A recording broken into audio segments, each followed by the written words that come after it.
I'm Richard from Cambridge Man Against Fascism, and Cambridge is a small city not far from here, but the last week it seems to be the centre of the anti-fascist struggle, because the University a week and a bit ago, and last Saturday we were on the streets opposing the EDL. I want to say it's a really successful day. On the Love Music Hate Racism logo we had the arrow, which shows how we tried to split the Nazis, and that's just what we did on Saturday. Half of them, 26 of them I think it was, were in a cane getting absolutely drunk on a local park. The other half didn't even dare turn up, they stayed in the park because they were so demoralised and depressed and embarrassed by their own turnout. And the ones that were on the park, waiting for our demonstration to pass, they knew we were coming back and they got the police to escort them out of town because they were so scared of what would happen when we came back.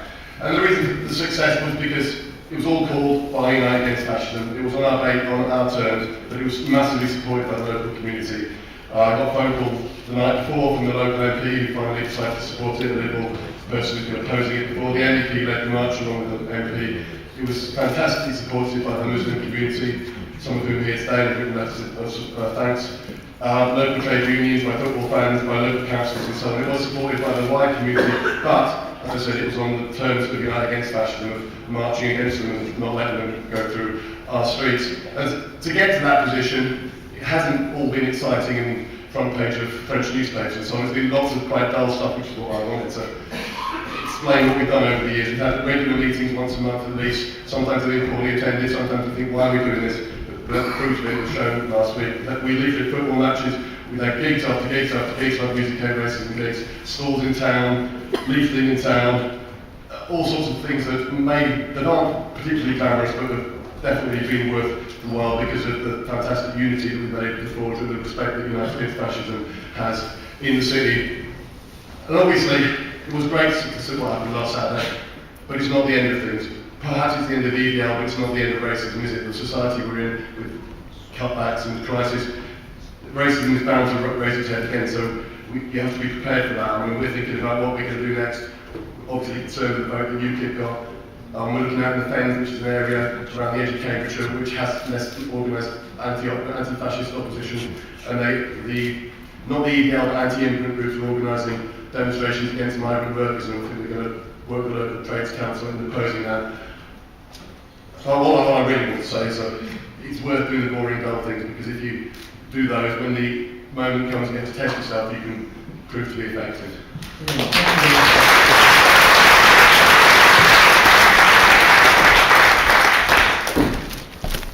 My name is and last Saturday we were in Cambridge supporting the United Against Fascism demonstration, which the previous speaker mentioned, and we had a wonderful shining banner there, and there were 30 EDL turned up. They were painted by the police, and there was not a single Sikh supporting them in their pen. And people may remember, about 2 years ago, the situation was very different when a number of misguided Sikh youths have started to support them, and in fact, one of them has become a spokesperson. He was always on the front of the television cameras, and a number of them were also in the background. And that's when we launched our campaign, because they carried the Sikh flag on the EDL marches. They were going to use the Sikh insignia in their vile anti-Muslim propaganda. So we started a campaign, and we got quite a lot of support from some of the major Sikh organizations, Sikh temples, also a number of Sikh student societies. And since then we've been campaigning against them, and we've been on a number of protest marches around the country, like in Bristol, in Luton, we're on Walsall as well. As a result of our campaign, I'm glad to say that most of those Sikhs supporting media have now disappeared. They've not been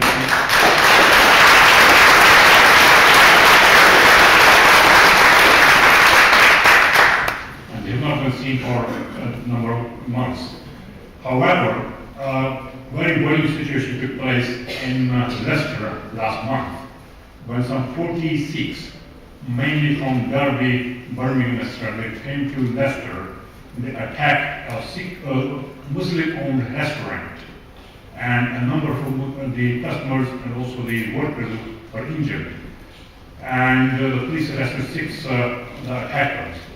And the police issued a statement saying that the attack took place because some false rumors about some Sikh girl being groomed. Although later on the police arrested 5 Muslim men. So we issued a statement appealing for calm and also saying that people, no matter what, the people should not take the law in their own hands.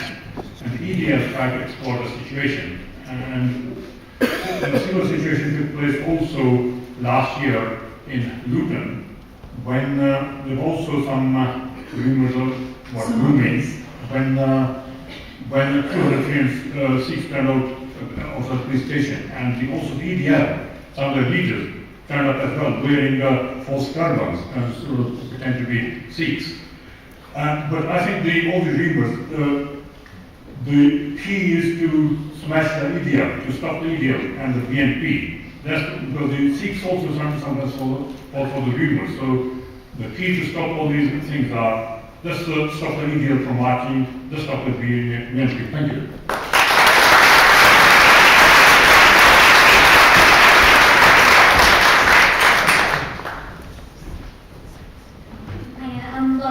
I'm a member of NUJ London Magazine branch and I'm also a member of London UAF. I just wanted to make a couple of points about arguments that came up during our campaign and also about the importance of having local UAF groups. In his contribution, Dean talks about the fact that the campaign in Walthamstow didn't start when we heard that the EDL were coming. It started maybe 3 years earlier when the UAF group locally was set up. And that meant that when we heard that the EDL were coming to Walthamstow, we were straight away able to call a meeting which had about 25 people, 25 activists, anti-fascist committed activists at it, which meant that we were in already a strong position to launch a campaign. The second thing that I wanted to talk about is sort of the argument that whether it should be a broad campaign that involves everyone or whether it should be a kind of ideologically pure campaign. The argument was raised in our campaign that people should only be allowed to be involved in fighting the EDL if they were against the cuts.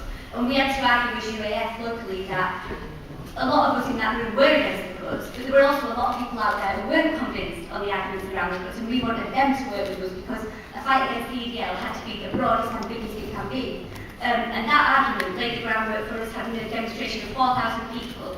Another point that came up was people saying we need to decide months in advance what we're going to do when the EDL came. And we had to argue that that's not the important point now. The important point now is arguing with people that they have to be there. The numbers on the day will decide what we do. And the fact that we won that argument and made it the biggest, broadest campaign it could be meant that we had 4,000 people. We could march through the streets of Walthamstow, say these are our streets, these are not the streets of the fascists. The fascists have got no right to march here. We could block the road and it did not pass.